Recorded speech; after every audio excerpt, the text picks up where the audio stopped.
Beaucoup d'entre vous pensent en ce moment qu'ils perdent la tête, mais croyez-en mon expérience. Ce n'est pas le cas. Ce sentiment de vertige, cette impression que le sol se dérobe sous vos pieds alors que vous avez enfin instauré ce fameux silence radio, c'est en réalité le début de votre guérison. Je suis passé par là. J'ai connu ces nuits blanches à fixer un écran éteint, ces matins où le poids dans la poitrine est si lourd qu'il semble impossible de simplement respirer. J'ai vécu cette addiction invisible, ce lien traumatique qui nous fait croire que sans l'autre nous n'existons plus, mais aujourd'hui, avec le recul de celui qui a traversé le feu et qui en est ressorti plus fort, je veux vous dire la vérité brute sur ce qui se joue réellement dans l'ombre de ce silence. Mes chers amis, il y a un moment dans chaque relation douloureuse auquel personne ne vous prépare vraiment. C'est cet instant précis où le bruit s'arrête brutalement des deux côtés. Plus de messages incendiaires, plus d'excuses larmoyantes, plus d'explications sans fin qui tournent en boucle. Juste le silence. Et dans ce silence, votre esprit commence à vous poser des questions dangereuses, des questions qui piquent comme du sel sur une plaie ouverte. Est-ce que j'aille perdu la partie? Est-ce qu'il ou elle est déjà passé à autre chose? Est-ce que j'aille seulement compter un jour à ses yeux? Mais ce que je veux que vous compreniez, ce que la vie m'a appris à travers la douleur, c'est que ce calme n'est pas une défaite. Ce n'est pas un vide, c'est un point de bascule. Aujourd'hui, nous allons parler de ce qui se passe vraiment lorsqu'un partenaire toxique et vous-même entrez tous les deux dans cette phase de non-contact. Pas l'histoire de surface, celle que l'on raconte aux amis pour se rassurer, mais les changements invisibles, les batailles internes et cette puissance tranquille qui commence à germer en vous, souvent sans que vous ne vous en rendiez compte jusqu'au jour où tout bascule pour de bon. Le silence radio est souvent mal compris. On le voit comme une absence de bruit, une distance physique, une période où il ne se passe rien. Mais en réalité, c'est l'un des espaces les plus chargés d'émotions que deux personnes puissent jamais occuper, surtout quand la relation était basée sur le contrôle, la manipulation et un déséquilibre de pouvoir constant. Quand le non-contact commence, le vacarme ne disparaît pas. Il change simplement de direction, il se tourne vers l'intérieur. Ce qui ressemble à du silence à l'extérieur devient un véritable champ de bataille à l'intérieur de vous, là où l'ego, la peur et le sevrage émotionnel s'entrechoquent avec une violence inouïe. Pour la personne toxique, le silence n'est jamais un repos. C'est une menace directe. Son sentiment d'existence dépend entièrement de l'engagement de l'autre, de sa réaction, de la preuve qu'elle a encore un impact sur vous. Lorsque les messages s'arrêtent, lorsque les disputes cessent, lorsqu'il n'y a plus de public pour applaudir ou huer sa performance, son ego commence à paniquer. Il commence à se poser des questions obsédantes. Suis-je en train de perdre le contrôle? Suis-je déjà remplacé? Est-ce que j'aille mal calculer mon coup? Cette peur ne se manifeste pas par de la tristesse car l'empathie leur fait défaut. Elle se manifeste par de l'agitation, du ressentiment et un besoin urgent de rétablir l'équilibre par tous les moyens nécessaires. Pour vous, le silence frappe différemment. Au début, il est d'une lourdeur insupportable. Votre corps a été entraîné jour après jour pendant des mois ou des années à répondre, à expliquer, à apaiser, à réparer ce qui était brisé. Sans ce rôle de réparateur ou de cible, vous ressentez un manque étrange, comme si vous descendiez d'un train lancé à toute allure et que vous sentiez le sol tanguer sous vos pas. Votre esprit rejoue les scènes, cherche un sens là où il n'y en a pas, cherche une conclusion ou une rassurance. Non pas parce que vous aimez le chaos, mais parce que le chaos est devenu votre seule zone de confort. C'est pour cela que le silence radio est inconfortable avant d'être paisible. Les deux parties sont en train de se sevrer, mais de substances totalement différentes. Vous sevrez d'une hypervigilance émotionnelle épuisante. La personne toxique, elle, se sèvre de sa nourriture émotionnelle, ce qu'on appelle l'approvisionnement. Cette différence est capitale car l'un des sevrages mène vers la clarté, tandis que l'autre mène vers le désespoir. Ce n'est pas du vide, c'est une transformation dans sa forme la plus brute. Le silence n'est pas une absence, c'est une pression, et la pression finit toujours par révéler la vérité sur ce qui tenait réellement la relation debout. Alors que cette pression monte, quelque chose de subtil mais de puissant commence à bouger, parce qu'une fois que le bruit est parti, une fois que les réactions cessent, le contrôle ne peut plus voyager dans une seule direction. Quand vous maintenez tous les deux le non-contact, la vieille dynamique se fondre sans bruit, sans annonce officielle, sans une dispute finale pour marquer la fin. La structure qui maintenait l'équilibre penché en votre défaveur commence à s'effriter. Avant, le contrôle vivait dans la réponse. Dans celui qui envoyait le premier message, dans celui qui s'expliquait, qui s'excusait, qui rassurait, dans celui qui ne pouvait pas supporter l'inconfort du silence. Et pendant très longtemps, ce poids a reposé uniquement sur vos épaules. Vous portiez le travail émotionnel, la peur de perdre le lien, la responsabilité de faire en sorte que tout aille bien. C'est pour cela que le partenaire toxique semblait toujours si calme alors que vous étiez rongé par l'anxiété. Il ou elle savait que le silence finirait toujours par vous ramener. Mais quand vous ne revenez pas, quand le silence s'étire au-delà de ce qui était prévu, le contrôle perd sa prise, parce que le contrôle nécessite une participation active. Il a besoin de votre énergie, de votre incertitude, de votre volonté de vous engager dans le conflit. Sans cela, il n'a nulle part où se poser. La personne toxique peut bien se raconter qu'elle va bien, que c'était sa décision, qu'elle gagne en restant silencieuse. Mais intérieurement, l'absence de votre réponse crée une instabilité profonde. Le pouvoir ne coule plus d'elle vers vous. Il stagne au milieu, non résolu. Pour vous, quelque chose d'inattendu se produit. Ce silence qui semblait autrefois insupportable commence à devenir neutre, puis gérable, puis stable. Vous commencez à réaliser que rien de terrible ne se passe quand vous ne vous expliquez pas. Le monde ne s'écroule pas quand vous ne cherchez pas la clarté à tout prix. Votre valeur ne disparaît pas quand quelqu'un refuse de la voir. C'est à ce moment précis que le contrôle cesse d'être quelque chose qu'on vous prend pour devenir quelque chose que vous récupérez tranquillement.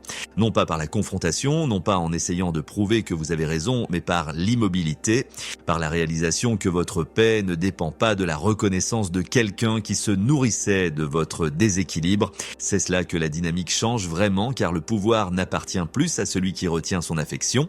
Il appartient à celui qui n'a plus besoin de tendre la main pour exister. Et c'est là, dans cette immobilité retrouvée, qu'une attente tacite commence à faire surface. Car même quand le contrôle glisse, la personne toxique reste convaincue d'une chose, que vous finirez par craquer. Cette croyance a été bâtie au fil du temps, renforcée par chaque moment où vous avez douté de vous-même, par chaque fois où le silence vous a mis tellement mal à l'aise que vous avez tendu la main juste pour rétablir un semblant d'équilibre. Dans son esprit, ce n'est pas une fin. C'est une pause, un test de volonté. Elle attend, non pas avec calme ou patience, mais avec une certitude tranquille façonnée par les expériences passées. Elle s'attend à ce que vos émotions débordent, à ce que votre anxiété atteigne un sommet, à ce que votre besoin de résolution l'emporte sur votre détermination. Cette attente lui donne un faux sentiment de sécurité. Elle lui permet de tolérer le silence plus longtemps qu'elle ne le ferait normalement, parce qu'elle croit que l'issue est déjà décidée. Vous allez craquer, vous allez avoir besoin de réponses, vous allez revenir pour expliquer, pour adoucir les angles, pour renouer le contact. Mais ce qu'elle ne réalise pas, c'est que quelque chose de fondamental a changé en vous. Vous n'êtes plus dans la réaction dictée par la peur, vous apprenez à apprivoiser l'inconfort sans le traduire immédiatement en action. Chaque jour où vous ne tendez pas la main, l'attente sur laquelle elle s'appuie commence à s'éroder. Et cette érosion est profondément déstabilisante pour elle car elle supprime la prévisibilité sur laquelle elle comptait pour se sentir en position de force. Pour vous, c'est là que la force se forge véritablement, pas dans de grandes déclarations héroïques ou des départs dramatiques, mais dans la retenue. Dans le choix délibéré de ne pas soulager l'anxiété de l'autre au prix de votre propre guérison. Vous commencez à remarquer que l'envie de briser le silence vient par vagues et que les vagues finissent toujours par passer si on les laisse couler. C'est le véritable tournant, le moment où le silence cesse d'être quelque chose que vous subissez pour devenir quelque chose que vous choisissez. Et alors que cette attente se fondre de son côté, une nouvelle vérité prend racine du vôtre. Vous n'avez pas besoin d'être compris par quelqu'un qui n'écoutait que pour mieux vous contrôler. Le pouvoir ne réside plus dans celui qui parle le premier, il réside dans celui qui n'a plus besoin de parler pour se sentir exister. Quand cette attente finit par faiblir, quand le silence s'étire bien au-delà de ce qu'elle pensait que vous pourriez tolérer, quelque chose de bien plus dévastateur commence à se produire à l'intérieur de la personne toxique, parce que sous la confiance de façade, sous la performance de l'indifférence, il n'y a pas de sens solide du soi sur lequel s'appuyer. Son identité n'a jamais été construite de l'intérieur. Elle avait été assemblée à travers le reflet des autres, à travers la façon dont les gens réagissaient, répondaient, admiraient, résistaient ou poursuivaient. Sans votre présence pour réagir, sans vos émotions pour confirmer son importance, la structure commence à vaciller. Ce n'est pas un chagrin d'amour au sens où vous l'entendez. C'est une désorientation totale, une perte de repère dans le monde émotionnel. Elle commence à se sentir invisible, non pertinente, sans ancrage. Et c'est terrifiant pour quelqu'un dont l'image de soi dépend d'une validation externe constante. Vous ne serez peut-être jamais témoin de cet effondrement de manière directe. Il ne se manifeste pas toujours par de la vulnérabilité. Souvent, il apparaît sous forme d'une colère soudaine, de décisions impulsives, d'une confiance exagérée ou de tentatives frénétiques pour attirer l'attention ailleurs. De nouvelles relations entamées trop vite, des histoires dramatiques racontées à qui veut l'entendre, des provocations subtiles sur les réseaux sociaux. Tout cela n'est qu'une tentative désespérée de recréer un miroir qui lui renverrait une image d'existence. Mais aucun reflet ne semble tout à fait juste parce que ce n'est pas vous. Et plus important encore, ce n'est pas familier. Ce délitement interne se produit parce que le silence supprime sa capacité à réguler sa propre identité. Quand personne n'est là pour réagir, il nie à plus de boucles de rétroaction émotionnelle pour stabiliser son ego. La question est-ce que je compte devient assourdissante. Et sans réponse immédiate, son esprit s'agite pour éviter le vide. Pendant ce temps, le contraste de votre côté devient de plus en plus net. Tandis qu'elle cherche désespérément de la nourriture émotionnelle ailleurs, vous apprenez à exister sans renforcement constant. Votre sens de vous-même, autrefois érodé par le fait de marcher sur des œufs, commence à se réassembler tranquillement. Vous remarquez que vos pensées vous appartiennent à nouveau. Vos humeurs ne sont plus dictées par l'approbation ou le retrait de quelqu'un d'autre. C'est pour cela que le silence est si différent maintenant. Ce qui vous emprisonnait autrefois est en train d'exposer le déséquilibre qui a toujours existé. Son identité se fondre sans reflet, la vôtre se renforce sans lui. Et cette différence explique tout ce qui suit. Alors que ce déséquilibre devient impossible à ignorer, un autre processus silencieux commence à se déployer. Un processus que vous ne reconnaîtrez peut-être pas au début car il ne s'annonce pas avec fracas. Pendant qu'elle s'agite pour reconstruire un reflet d'elle-même ailleurs, votre corps, lui, fait quelque chose de radicalement différent. Il sort enfin du mode survie. Pendant très longtemps, votre système nerveux a été entraîné à rester en alerte maximale, à scanner le ton de la voix, le timing des messages, les silences lourds et les changements d'humeur imprévisibles. Vous avez appris à lire entre les lignes, à anticiper les réactions, à vous préparer physiquement au prochain choc.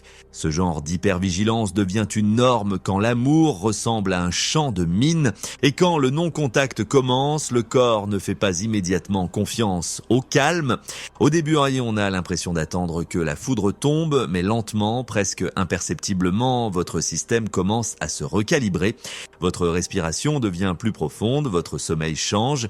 Vos pensées cessent de tourner en boucle à la recherche d'un danger imminent. Vous réalisez que vous pouvez traverser une journée entière sans avoir à gérer les émotions de quelqu'un d'autre. Et dans cet espace, la clarté émerge, non pas parce que vous l'avez forcé, mais parce que votre corps se sent enfin assez en sécurité pour réfléchir. C'est ici que le contraste s'accentue. Alors que vous guérissez d'une surstimulation chronique, la personne toxique, elle, est agitée par la privation. Vous apprenez à vous apaiser seul. Elle cherche désespérément quelqu'un pour la réguler. Ce qui vous apporte du soulagement lui apporte de la détresse, car la paix n'offre aucune nourriture émotionnelle, aucune réaction, aucune assurance d'importance. Il peut sembler injuste de réaliser cela. Vous pouvez encore être en plein deuil alors qu'elle semble s'épanouir, s'amuser ou être déjà engagée ailleurs, mais les apparences sont trompeuses. Un chemin mène vers l'intérieur, vers la stabilité et la confiance en soi. L'autre chemin mène vers l'extérieur, vers l'urgence et la dépendance. C'est le moment où votre silence cesse d'être un effort pour devenir une protection. Vous ne subissez plus le non-contact. Vous en bénéficiez. Et alors que votre système nerveux s'installe dans cette nouvelle base, quelque chose de profond devient clair. La guérison ne vient pas du fait d'être choisi à nouveau par l'autre. Elle vient du fait de n'avoir plus besoin de l'être. Avant de continuer mes chers, nous avons un rêve pour notre petit cercle. Réunir 1000 âmes bienveillantes, c'est un espace d'entraide gratuit et fait avec le cœur. Votre abonnement est un geste de soutien précieux qui nous donne des ailes. Ensemble, nous sommes plus fortes. Merci d'être là. Alors que votre corps s'installe dans ce rythme plus régulier, une compréhension plus profonde commence à faire surface. Une compréhension qui recadre tout ce que vous pensiez savoir sur l'abandon. Ce qui ressemble à de la paix pour vous n'est pas perçu comme de la paix pour la personne toxique. Elle le perçoit comme un rejet, non pas parce que vous lui avez fait du mal, mais parce que votre absence ne sert plus ses besoins émotionnels. Pour vous, le calme est spacieux. Il vous donne de la place pour penser, pour ressentir sans être pressé, pour renouer avec des parties de vous-même qui ont été étouffées par une tension constante. Vous recommencez à apprécier les petits moments ordinaires. Il nie à plus de performances à tenir, plus de peur de dire le mot de trop, plus de punition cachée derrière un geste d'affection. Ce calme peut sembler étrange au début, mais il est doux, il ne vous demande rien en retour. Pour le partenaire toxique, ce même calme est insupportable. Sans votre présence pour absorber ses projections ou apaiser ses insécurités, le silence devient un rappel constant de ce qu'il ne peut pas tolérer, sa propre dépendance. Il vit votre absence non pas comme une limite saine, mais comme un abandon, parce qu'il assimile le fait d'être nécessaire au fait d'avoir de la valeur. Quand ce besoin disparaît, son sentiment de valeur personnelle s'évanouit avec lui. C'est pour cela qu'il va souvent réécrire l'histoire. Il se racontera que vous étiez froid, injuste, cruel. Il présentera votre instinct de conservation comme une punition délibérée.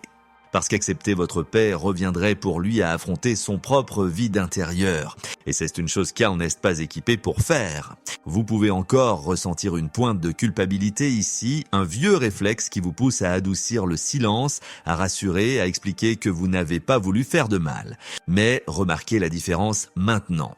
Votre paix ne vient pas du fait de lui nuire. Elle vient du fait de vous choisir enfin, vous, et se choisir soi-même ne nécessite aucune permission, aucun accord, aucune validation de la part de celui qui vous a blessé. C'est la vérité douloureuse de la croissance.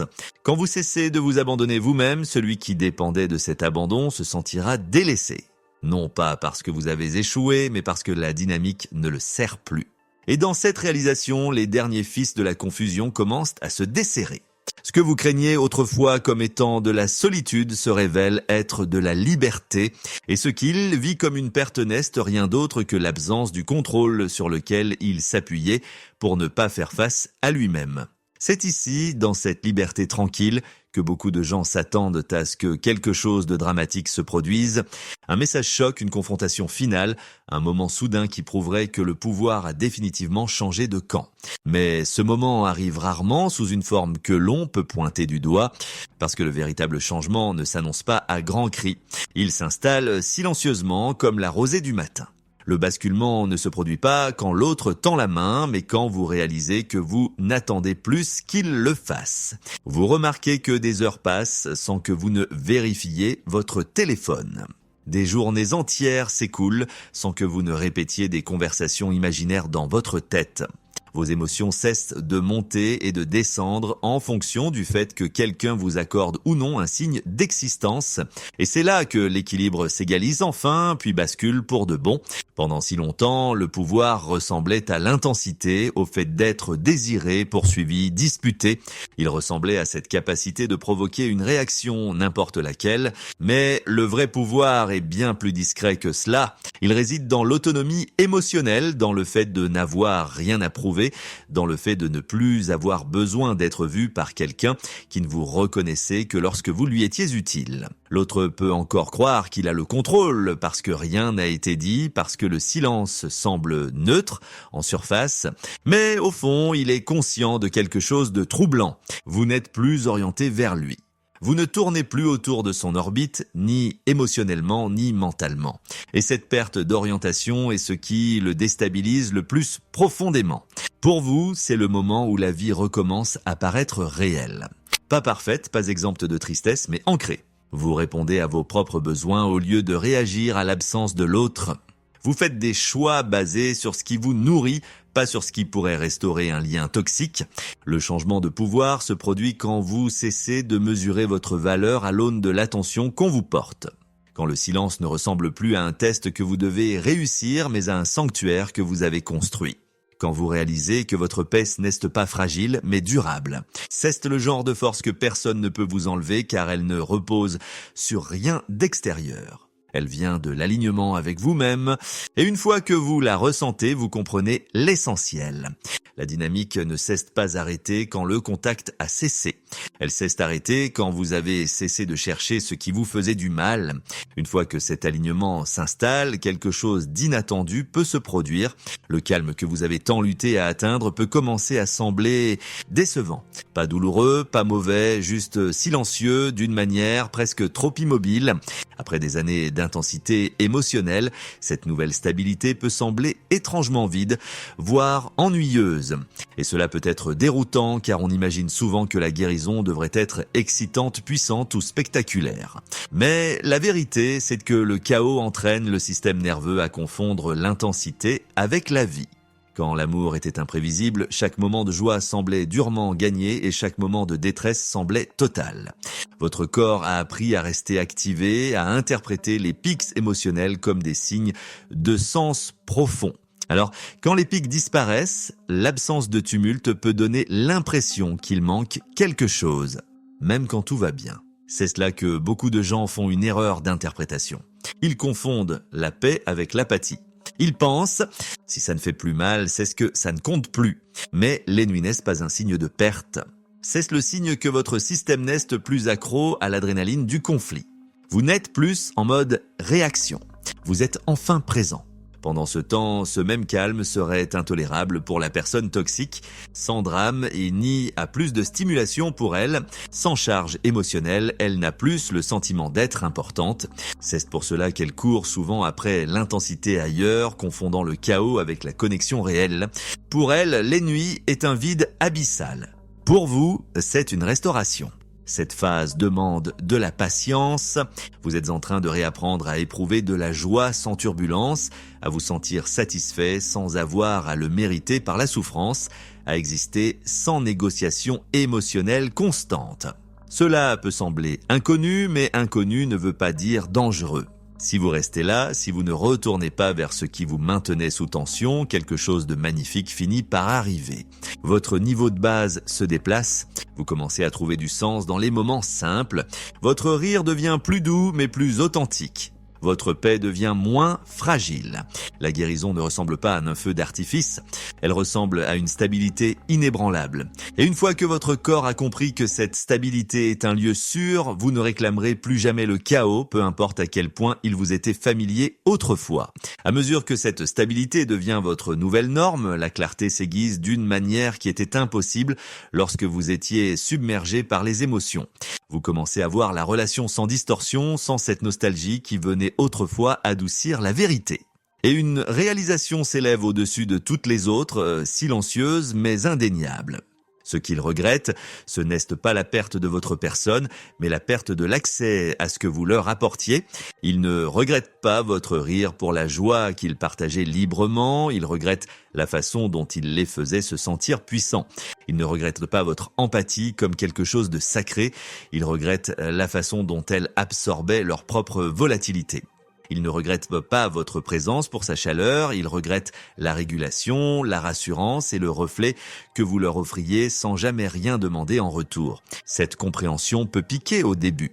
Elle vous demande de faire le deuil non seulement de la relation, mais aussi du fantasme selon lequel vous étiez aimé de la même manière que vous aimiez. Mais il y a aussi une immense liberté ici, parce qu'une fois que vous voyez que l'attachement était transactionnel de leur côté, vous cessez de personnaliser leur absence. Leur silence n'est plus une déclaration sur votre valeur, c'est simplement la conséquence d'une source de nourriture qui s'est tarie.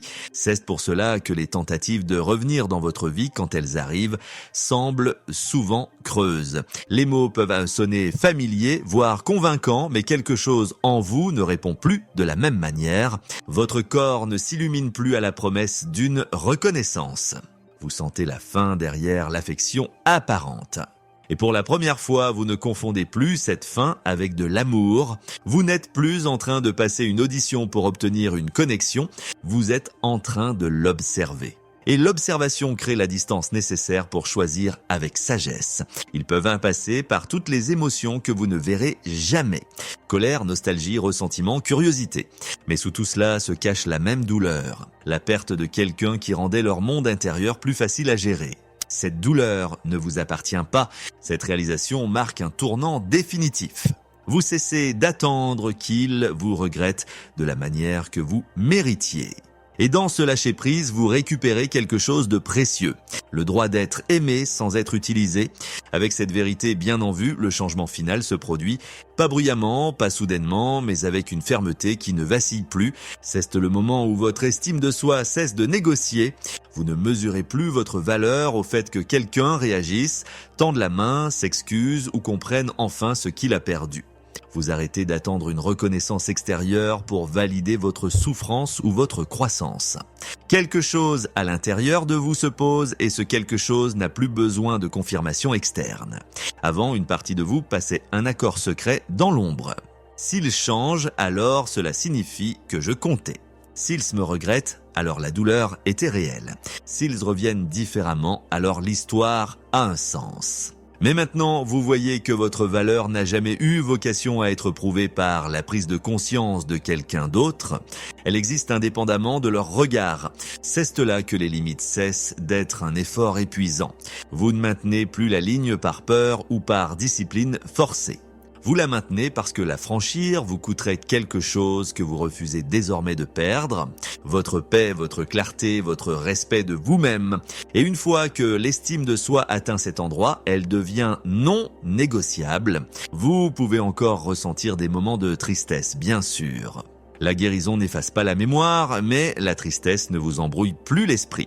Elle ne vous tire plus vers l'arrière. Elle vous traverse sans vous convaincre de vous abandonner à nouveau.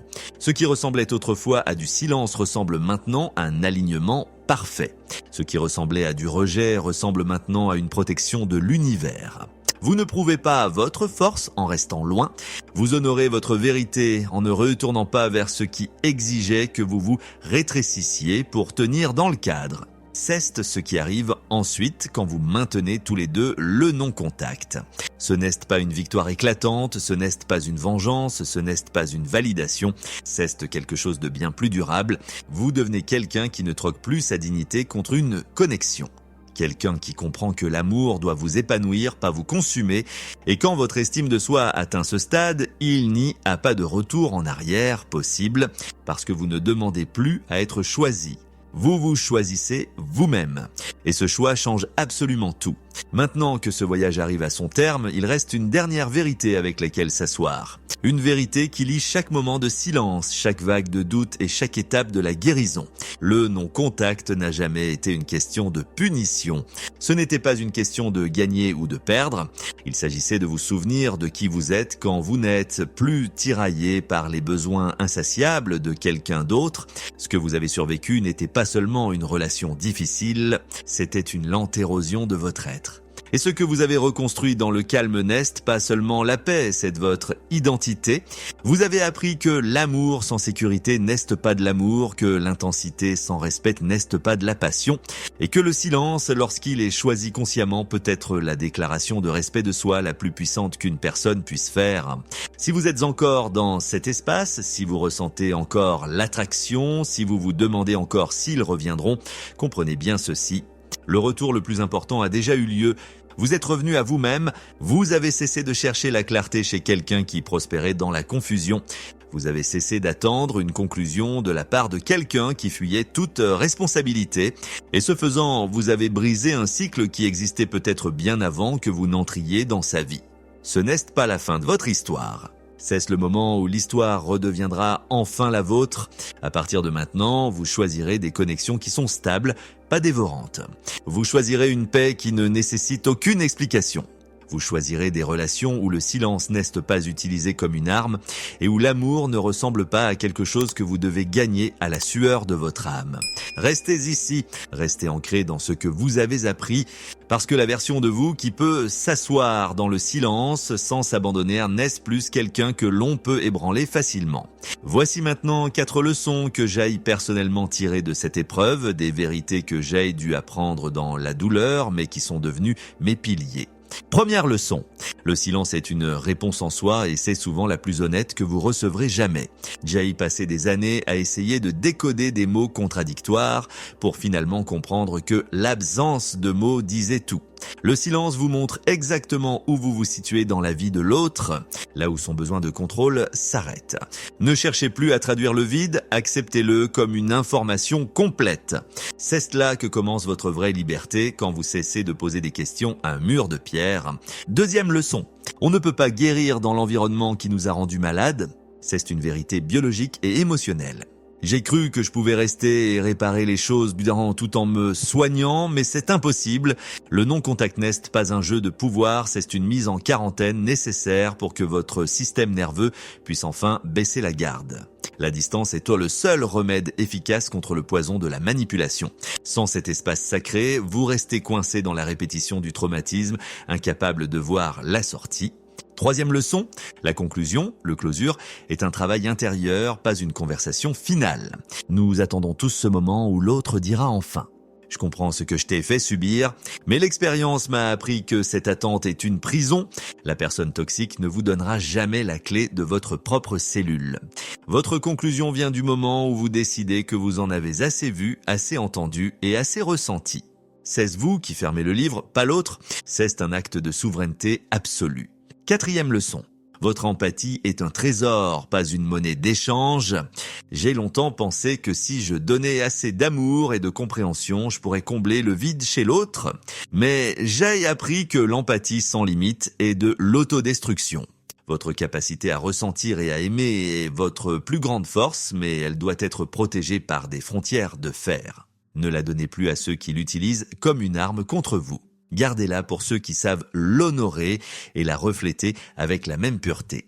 Mes amis, si vous emportez une seule chose avec vous aujourd'hui, que ce soit ceci, quand vous cessez de mendier de l'amour et que vous commencez à vivre en alignement avec votre propre vérité, les bonnes personnes ne disparaissent pas. Elles vous reconnaissent enfin.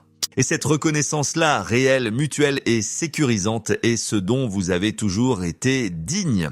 Vous avez traversé l'obscurité, vous avez survécu au silence et maintenant, il est temps de marcher vers la lumière de votre propre vie. Ne regardez plus en arrière, il n'y a plus rien pour vous là-bas. Votre avenir commence ici, dans ce calme que vous avez si courageusement conquis. Je sais combien le chemin est difficile, je sais que certains jours la solitude semble plus lourde que la toxicité. Mais croyez-moi, la vue de l'autre côté de la montagne est infiniment plus belle que tout ce que vous avez laissé derrière vous. Vous n'êtes pas seul dans ce combat. Nous sommes des milliers à avoir emprunté ce sentier, à être tombés et à nous être relevés. Chaque pas que vous faites loin de la manipulation est une victoire pour votre âme. Soyez fiers de vous, soyez doux avec vous-même et surtout ne doutez jamais de votre capacité à renaître. La vie, l'univers ou peu importe comment vous l'appelez a de bien meilleurs plans pour vous que de rester le spectateur d'une relation qui vous détruisait. Faites confiance au processus, faites confiance au temps et par-dessus tout, faites-vous confiance. Vous êtes le héros de votre propre histoire et le chapitre qui s'ouvre maintenant est celui de votre libération totale. Si ce message a résonné en vous, si vous sentez qu'il pourrait être la bouée de sauvetage dont quelqu'un d'autre a besoin en ce moment, je vous encourage du fond du cœur à partager cette vidéo. Il y a tant d'âmes qui errent encore dans le brouillard de la confusion, pensant elles aussi qu'elles perdent la raison. Votre partage pourrait être le signe qu'elles attendaient pour enfin choisir leur propre liberté. Ensemble, nous pouvons briser le silence et transformer cette douleur en une force collective. Merci d'avoir écouté, merci d'être vous, et n'oubliez jamais, vous êtes bien plus fort que vous ne l'imaginez. Prenez soin de vous, car vous êtes la personne la plus importante de votre vie. À très bientôt dans notre cercle de bienveillance.